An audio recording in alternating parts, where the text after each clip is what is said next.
Hey, how's everybody doing? Just here at home, ready to do a meditation session. Just gonna sit down in a quiet room. I actually like to have a ambient noise in the background, like a fan. A fan is not the thing that I choose, but you can pick anything, any kind of sound you like. If you like the sound of rain or nature, you can download stuff on apps on your phone that are awesome for that. You find that helps you. But usually I just sit in a quiet room like this with the fan in the background, and I just relax in my comfortable round chair that I have. See it here, big round wicker chairs, really comfortable. So I just sit back and focus on my breathing, try and quiet the voice in my head. And when thoughts do arise, I become aware of that and go back to focusing on the sound of the fan, or focus on my breathing, or both. You can do it like I do. I try to. It actually helps to have multiple ambient noise going on in the background. Sometimes I'll listen to the birds chirping outside. Just little subtle things like that you'll find are helpful, or at least I find them to be helpful. Okay, so here we go. I just sit back, take a deep breath, clear my mind, find my center, learn how to control the thought process in my head, how to stop it from constantly verbalizing everything. Just try and find that peaceful silence that resides in between the words, in between the things you say and do, that emptiness. And you'll come to find that that emptiness is not empty, but what it's full of, I can't explain it. You have to find it for yourself. So let's try. Take a deep breath and clear my mind.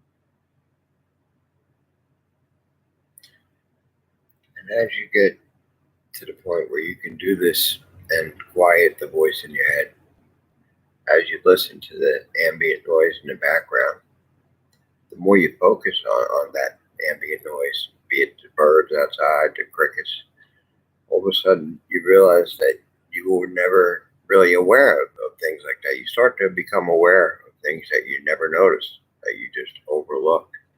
I think that's just a human condition that we tend to look at the big picture of things, the foreground. But yeah, I find that it helps to recognize how much we don't acknowledge consciously during our day. And I think the more that you ask yourself that question, gee, how much do I actually just automatically do without consciously thinking? I think you'll come to find you do it more often than you think, and it's not helpful. I think it's one of the main causes of why today there's so many problems with PTSD and mental health issues.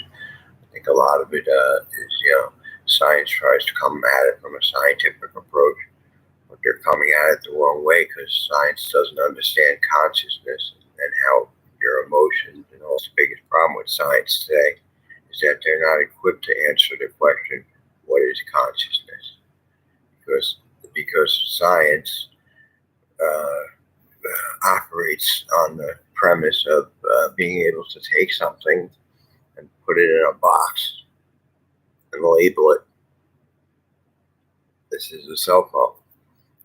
And with consciousness, First problem they had was they believed that, and they taught us all to believe that consciousness was in you. It was in your head separately, and because you were a separate biological entity, obviously, it follows that consciousness must be inside you. Well, that's where they went wrong, right there. They looked at it the wrong way. That's not the way things are. Consciousness is not inside you. Consciousness is out there. It's everywhere. You just have the five senses that equipped you to receive it and perceive it, perceive all the spectrums of light, spectrums of sound, and all different feelings and emotions that come along with being a biological creature. And basically, your consciousness is out there and you receive it. And there's only one consciousness, but it's everywhere. It's anywhere, and it's nowhere. It's in a strange way. I know that sounds crazy and paradoxical, but it's kind of like the way quantum physics works. The weird ways of that tie into this idea of consciousness being everywhere.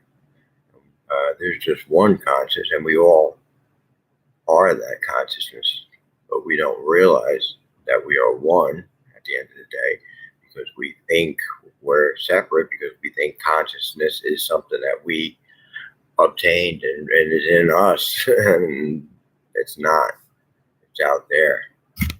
And what you are at the end of the day, when you study your true nature, you are not this. You are that. Everything else, everything that extends out in every direction forever is you. And you're doing that. Your consciousness, well, I say yours, but it's really not yours. At the end of the day, we share it. It's the Atman, the one. Your consciousness creates the reality that we experience, like frames in a movie. It's second by second, it goes by. And the way it works is that you perceive that it's something that's inside of you when it's not. It's outside of you. And when you're taught your whole life that it's inside of you, and it seems to make sense, you end up having that perspective. But by having that perspective, it seems like you're just a mistake in the universe, like a little insignificant speck. You're a fluke, and the universe doesn't care about you.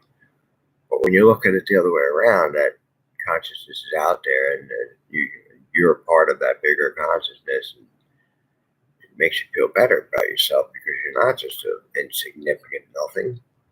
You're the everything. You're the shit. You're the all, the universe. And when you die, you don't go anywhere, because you didn't come from anywhere. You were everywhere and anywhere and nowhere at the same time. And I know that sounds paradoxical again, but it ties into quantum physics. And the fact that things can be in two places at once, the fact that two things that are separate can somehow communicate instantaneously across the vast universe. It's crazy, and it's paradoxical, it's weird. But when you sit down and think about it and look at it from the perspective of consciousness being out there, basically panpsychism, that everything is a little bit conscious, and that in humans, because we're biological creatures, we started with a one-celled amoeba, and then it grew and produced more, and as we got thicker and richer systems, as we developed through evolution, we were able to have a thick and rich enough, robust enough system, biological system, that allowed us to perceive consciousness. And that's all I got to say about that. See you next time.